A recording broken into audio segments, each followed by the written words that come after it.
Hey, Daisy. Fancy meeting you here. Yep. Glad you joined us. Yep. Hey, good folks. I'd like you to meet Daisy. Daisy does the artwork for the book, with permission from her mom, by the way. And Daisy, would you be so kind to give us the honor? Yeah. Thank you. I'm Daisy. I'm from Belleville, and today we're talking about Ozzy Osbourne.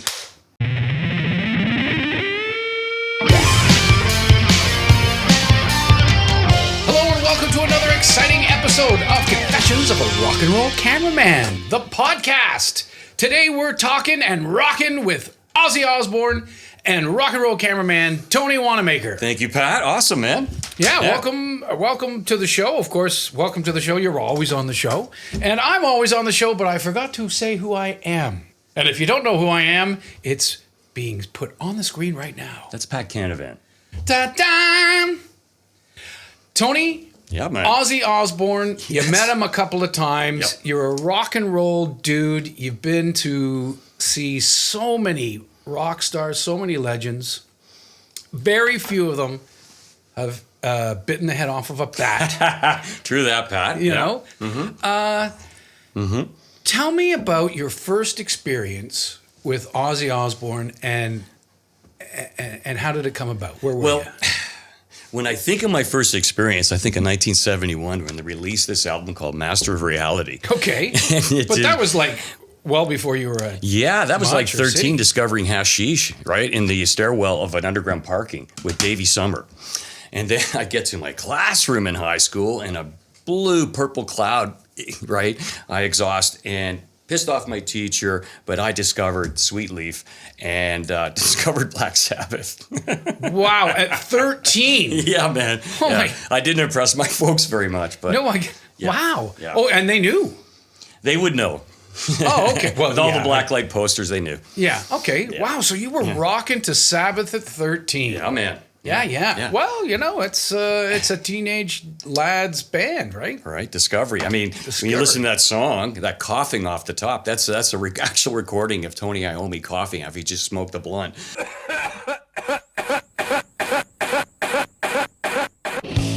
And they used that and put it in the song. It was amazing. Yeah. Oh, I remember hearing that for the very first time myself, and I thought, what the heck is that? I was a little more naive than you. We're all pretty naive back then. Yeah. So that's cool at 13. And then fast forward. Fast forward 1991. I'm excited, man. I'm going to meet the Prince of Darkness, right? Ozzy Osbourne, man.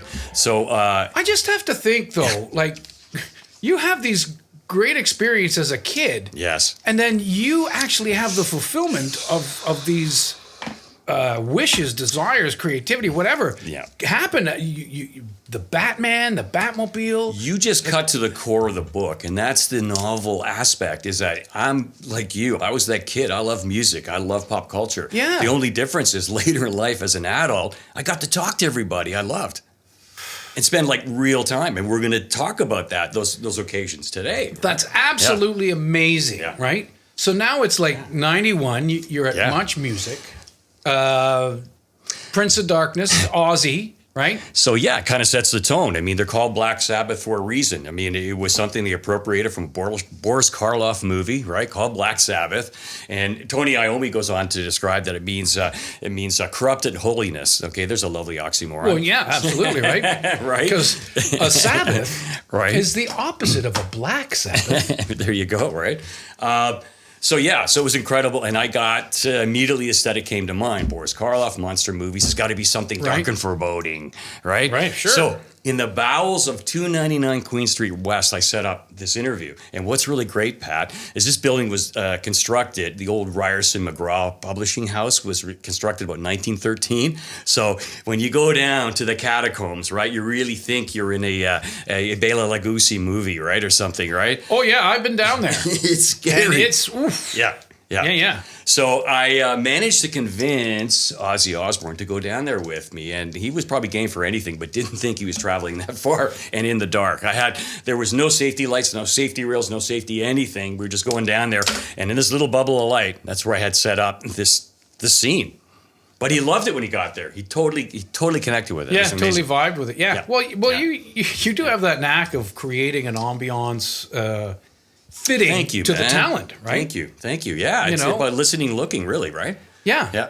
And you're a super fan of the guy, so you clearly knew. Oh, he came in with like his typical. He has these little T-shade glasses he likes to wear. Reminds me of John Lennon. He's a big Beatle fan, of course, right? So yeah, that's where certainly comes from.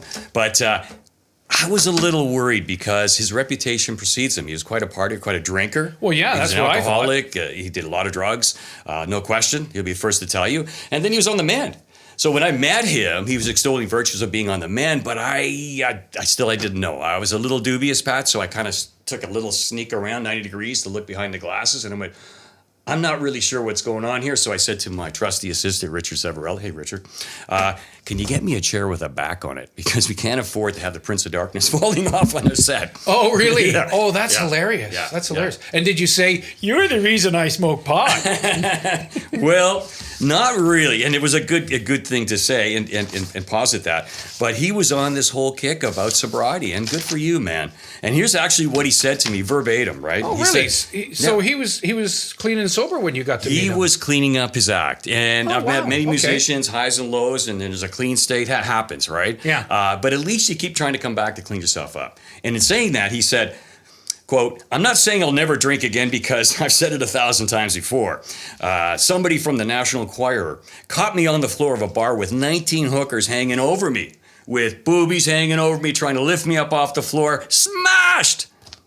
You can't do it on your own. Right here, right now, he says to me, I'm sober and I'm quite happy, you know. I thought, good for you, brother. Yeah, fantastic. Yeah. So that's 91. 91. Yeah. Yeah. So he really cleaned up his act because a lot of stuff had happened to him up to that date. Well, and if I may, the addendum to that, before he left, he made a point of saying to us that he said, quote, in fact, I've changed my whole thing. I've dropped about 35 pounds. I've stopped drinking beer. I haven't been drinking alcohol for the last 7 months. And I've been training with a life cycle. They like that plug. And it's only me. I've become a Buddhist monk, you know. Really?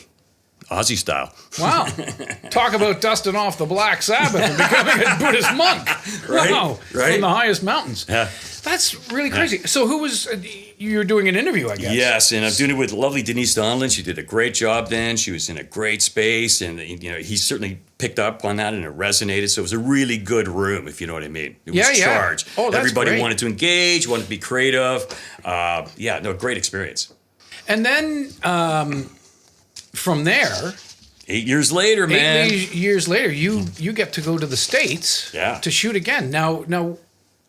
But this wasn't with Much anymore. Oh, no, I'm still with Much. Oh, okay. Yeah. Yeah. I'm getting into sort of my twilight days of Much at this point. Yeah. Because I end up moving on from 2000. So it's 1999, and I'm invited to an OzZFest, man. And I'm there now to see the Mighty Sabs, Black Sabbath, headed by OZZY Osbourne. Right? Right. So they're back together, 1999. Yeah. Tony and the lads have brought him back. Yeah. Yeah. And don't forget, now, when they brought him back, he was fired from the band a long time ago, right? Yeah. From alcohol and drug use, which is ironic because all the other guys were into drugs and alcohol and drug use, too. It was really, I think, it battles in the studio, which is classic. Well, sure, creativity and, drugs and this is my line, this is your line. Yeah, and I think when they fired him, he went on to make 12-hit records or something. It was amazing. But anyhow, so he comes back in the band, but this time he's a paid employee, right? But he's headlining the band. Is that what happened? Really? Yeah. I didn't know that. Yeah. That's really cool. Yeah. So I'm with the other classic guys, and that is Tony Iommi, who plays guitar, right? And Geezer Butler, right? And who plays bass guitar, and Bill Ward, who's the drummer. Right. So I had them all back. This is the classic configuration that played this song for me in 1971. 1971. And here we are all together. 97 now. God. So, but I got to get there, man. I got to drive. I'm going to drive 500 kilometers. They didn't fly you down or anything? No. I had an option to go it's in Cleveland, Ohio, south of Cleveland, Ohio. And I said, I'm opting for the ride, man. I love driving. So were you solo or did other people go with you? No, solo. I was going to meet. A caravan we were going to convene in Cuyahoga Falls, Ohio, and that's really close to where the Blossom Music Center is. And Pat, you would love this because when the folks see the pictures of Blossom, you are immediately going to go, if you're of our age, Ontario Place Forum. Right. The tubular steel structure, the fact that there's a sort of a close audience to the proscenium, and then there's the grassy knoll for everybody. So that's how this place can fit 21,000 people. That's huge, It 21,000 is. people. On 800 acres of beautiful, pristine forest and woodlands. Amazing place. Yeah. Yeah. So when you get down there, are you there? Do you meet up with another interviewer? Yes, Who the you with this eclectic time? Sukyin Lee, who is amazing. She's actually a genius reporter. So I'm down there with her and a producer I respect so much, Tanya Nachev. You were amazing, always to work with. You did a great job, right? Great. So this Yeah. this isn't like one of the simulcasts or anything like that. No, brother, This is documentary. Documentary. Yeah, Oh. this is kind of harkening back to the early days when I would grab a camera and my wife would head with me and away we go and I'd shoot the shit, as my boss used to say, shoot the shit out of it, and I'd shoot the shit out of the show. Right, and then you bring everything back, and Done. they make Cut it something all out up, of it. and we have an hour program every week on new music. Oh, really? Yeah. Oh, that's cool. Yeah, yeah, Oh, yeah. I'm going to dig for that. I want Mm-hmm. I want to see that on YouTube if it's there. yeah. So you're down there, but like okay, you go down there. You're not going to be running on the stage like in other shows. You're just going to be trying to interview these guys. A fair point, Pat. I'm not on the stage, but I'm running around. And festivals for me, it's like shiny objects to little kids in a candy store.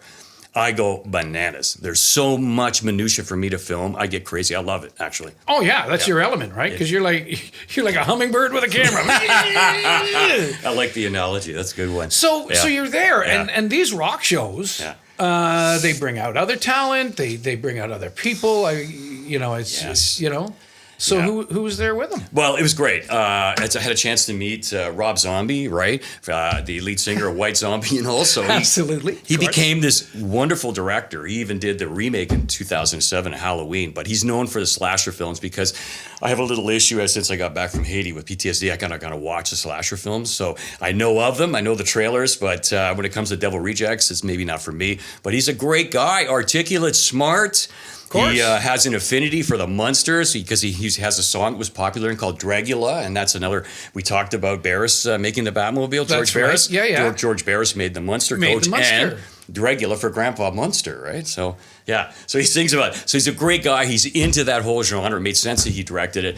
Lovely to meet him. And then I met a new guy, not my genre of choice. It was called nu metal, NU, and it was headed by a band called Slipknot. So like I think it was okay, I like remember 9 Slipknot. sociopaths with mask on, right, and playing great music. So it's like the screamer stuff I don't get for a second, and it's lovely, I guess, and then it's like a classic pop song, and I go, wow, that's interesting dexterity. Nice job, guys. Yeah. Yeah. Well, music, it's so eclectic. It's so, you can go from Mozart to the Beatles to Ozzy, Whatever your muse, man. and it's all Creative vibrations. pimples, right? 100%. Some you vibrate, some you don't. Got to meet the boss lady. The boss lady. The boss lady. There is a lady who runs OzZFest, and she is the boss, and she is elegant, all right? She is concise, she is warm, but she is direct. Who the heck are you talking about? Sharon Osbourne. Remember Ozzy on the reality series? Sharon! Yeah. Oh, well, of course. Now, of Yes. course. Like, she's his rock, right? Oh, she brought his career back. She brought this up. By the way, this was going to be the last North American tour of the Black Sabbath. So, well, again, we always talk about serendipity, crossroads. What timing, eh? You were there for the last one. And I'd never ever seen them perform. Ever. So needless to say, I hung around for the fifth song, which was Sweet Leaf. Oh, that's amazing. Yeah. So what was she like? How did she... Because she would have to... she's not running the show, but she's running the show, She's Pat. running the band. Like She's running the whole enterprise. No way. Man, she's tickety boo. What I love about her, and this is usually a common denominator with a lot of popular people who do really well, is that when she has the 2 seconds that she's spared in her day, if she has it, it makes it feel like that's the only 2 seconds in the universe with you, and that's an amazing talent, man. Yeah, that's so wow. So she's like that. Yeah, she She's introduced very- me to Rob Zombie. She took us over there, and then she finally said, hey, this is really a rare opportunity. I'm going to set you guys up with an interview after the show with Black Sabbath. What? Really? WTF moment, man. After the show, though. Yeah. How do you wrangle a band after the show? Because everybody's so like, Well, I learned a long 20,000 time people? ago. Well, that's a very astute question. 'Cause a long time ago, a lot of people say they're going to do and they don't. George Jones was famous for that, going, yeah, we're going to do the interview. And I remember setting up and I see him running by to his helicopter. And I go, why would he be? Because he's leaving. Absolutely. His work is done. I'm out of here. I was with The Who in an old stadium. It's renamed now. I can't remember, but it was Rich Stadium at the time in Buffalo. And I remember, and I learned, actually, one of the first things I learned from John Martin, he said, as soon as you see it, shoot it. Oh, right. So there was The Who. They were moving from, I don't know, a truck to somewhere else. And he said, just film that. Just film it. I said, John, I'm 2 miles away. It's going to be shaky. Please, just film it. So I did. And sure enough, we get the word, who's not going to do the interview? At least we had that footage to use. Right. John Martin, follow him. Right. Smart man. Yeah. Smart man. Well, he was a rock and roll drummer himself. So Yeah, exactly. he knows how crazy it can get. Yeah. So did you, you got a chance to shoot the band?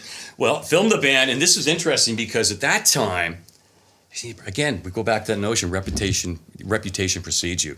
And I kept seeing Ozzy go back to the drum kit to grab a little bottle, look like a Mickey, and having a hit. And I thought, oh man, you're drinking on stage. What's going on here, right? Oh, really? Yeah, and then I went, wait a second, why did Tony Iommi walk over and kind of pat him on the back like, hey, brother, it's okay? Well, I find out after the show, he's in his 50s, he has allergies, and his throat's screwed up. And so he's drinking cough syrup. He pounds 2 bottles of this stuff in the first 3 songs to get it together.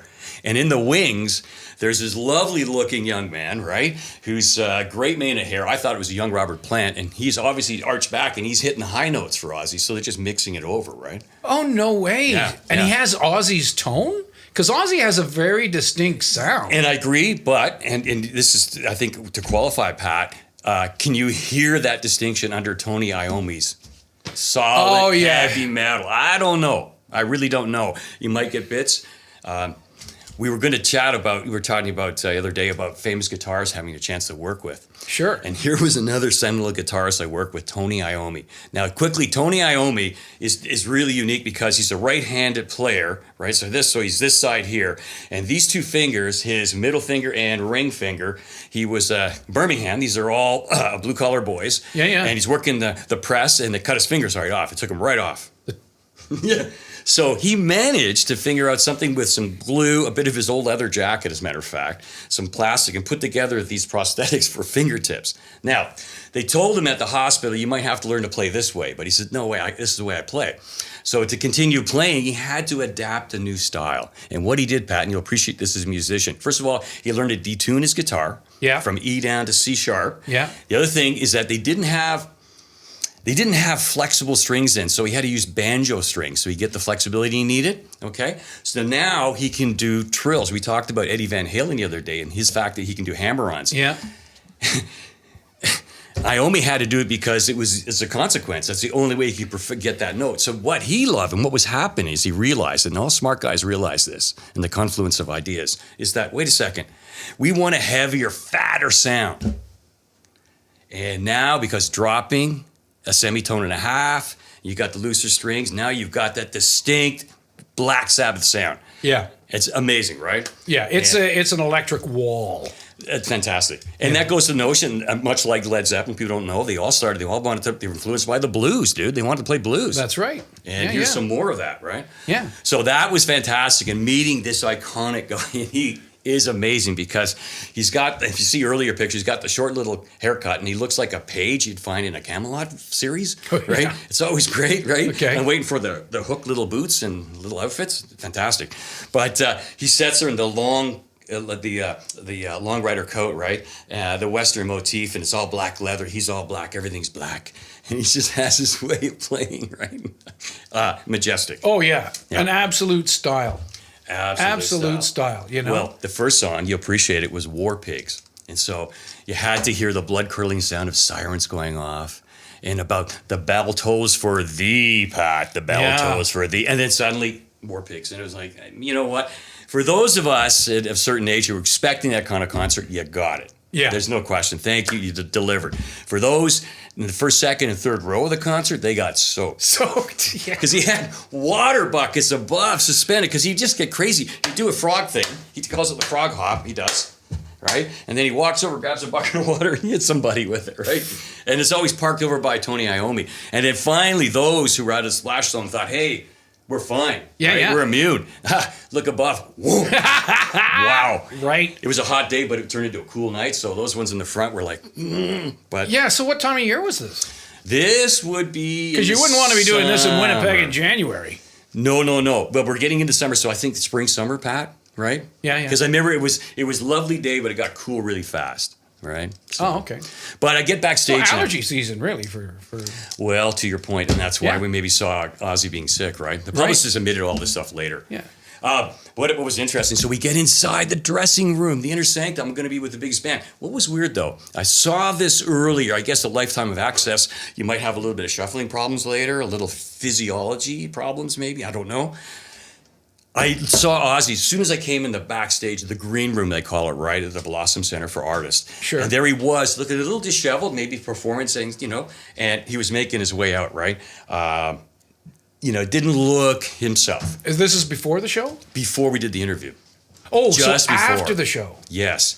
And now we're convened in a dressing room. Iommi's already there. Butler's there. I don't recall if the drummer was there. But anywho, Ozzy finally comes in later. But the great thing about it, this was I call them roadie lifers. And these are the guys and gals, and their whole life is, for the holy grail is rock and roll, and there to serve Yeah. musicians. Oh, and yeah, they do and a they're- great job. certainly. So they usually come up to you, Pat, and they have a couple of laminates they wear, right? They like Sure. to wear laminates, Pat. So they get all these laminates on, right? And they kind of have laminates going on, right? And then they usually have a God's own mullet, man, right? And they're walking around, so they got this happen, and they have a little sprayer, a little atomizer going around. They're just spraying, right? And he like, pss, pss, pss, pss, pss, pss. What for? And- well, because you got to have a nice aroma in the room, okay? I see. And in the middle of it, we're asking, do you have tea? Do we have any tea? And so this guy intrigued me, and I kind of forgot about the interview. I just kind of focused on him for a while because he was lovely, man. He was totally into it. So I loved it. And by the way, folks, this is a little bit of past performances we covered. Yeah, my God. There must be one or two for each show, right? Right? Yeah. So then you get to watch. No, you staked your claim. You sat there. You must have sat there and waited for the band to come out because you don't want them to. Oh, take I got off back on as soon you. as they said it. I said exactly. I staked my turf. Yeah. Because I now know your MO, and so the band came back, and you got the interview. Got the interview, and it was great. And Kate, if you kindly indulge me there, and just slide in on that. So I got to meet all of the band members, right? It was glorious. The thing that was interesting is, when I've spoken with Keith Richards, he's difficult to understand because he's a mumbler like Ozzy. Ozzy is a mumbler too, right? Right. But Keith, it's more profound because of the accent, right? But with Ozzy, I just maintain a rubric where I went, okay, if he laughs, I'm laughing. If he's frowning, I'm going to frown. And so I mixed up the cues, and I frowned when I should have laughed, and man, he shot me a bad look. Oh, well, I apologize, whatever it was, but we cleared that up and moved on. Anyways, show comes to an end. We say our goodbyes. Thank you. And I got to get home. I'm feeling, you know what? I'm gonna drive 500K plus another 700K. I'm gonna go home. I just got this. I gotta go. Okay. And so, friend of Suki Inn said, "Hey, look. Well, why don't you just give me your room then? And Suki and I don't have to stay together. We can split up." And I went, "Great. What do you got in exchange?" And she says, "Hey, I've got some of this moonshine." What? I go, "Moonshine? No." She goes, "Yeah, it's one of those Uber drinks, man. It's an energy drink, but I kind of made it myself." So the last time I did that was with a voodoo doctor in Haiti, and this is the guy who procures medicine for Jacqueline Kennedy Onassis. And anyways, I drank that, and I got a parasite. I was sick for months, right? So, but I wasn't thinking. So I went, you know what? I'll take that moonshine, right? And so I'm drinking this stuff, and woo! Man, I'm a rocket boy. And I'm flying up I'm past the Cleveland Rock and Roll Hall of Fame, and I'm going, oh man, look at me. So I'm thinking, I'm shaking a lot. What's going on? This is moonshine. Whoa. And I have to stop for a pee, finally, right? So I get out, and I know it's bad because I'm shaking and peeing on my feet, right? So it's not working.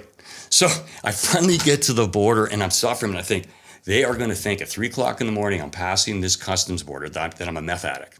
There's something going to be wrong here. So I'm paranoid. Yeah, no doubt. But I forgot, my truck is all marked Much Music. Right. There's not many trucks that go through the border stop at Fort Erie, dressed like that. So through I go. I come up to the gate, and the guy goes, "Wow, cool, much music. What were you doing?" I said, "Covering OzZFest." "Wow, can't wait to see it. When can I see it?" And I went, "Yeah, soon. Just look for it, the promos." And he went, "Great.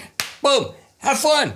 Oh, lucky you. So I pull over the side of the road. I'm freaked out. Holy shit, what happened? I was scared. I look in the back. I see a third of the moonshine left. I hit that. I flew home. Done. What the hell was in it? You have no Energy idea. drink. I didn't get a parasite, so that's good, right? It was special fuel for me. Special fuel. Was it Ozzy's cough syrup? So I had a chance to meet the Mighty Sabs and our friend OZZY Osbourne. How cool is that? And it's a real rock story. It's one of those, like, it's seminal when you're a kid. It's one of those bands. And again, here's a band. Never would I think when I was hanging at my friend's basement listening to Master of Reality that we would be spending quality time together. What a That is dream cool. come true. Yeah, man. And talk about dreams come true. This show is full of great stories and excitement, rock stars, sharks, craziness. So I want to thank you for tuning in to Confessions of a Rock'n'Roll Cameraman and being part of the group. Please sign up to our website. We'll send you out the novelette medley of the 80s. We've got lots of giveaways coming, man. That's for one That's thing. true. We got tons of giveaways that you're going to start hearing about. It's fantastic. Yeah. Some really good stuff in there. Yeah, absolutely. So thanks for tuning in, and we'll see you next time.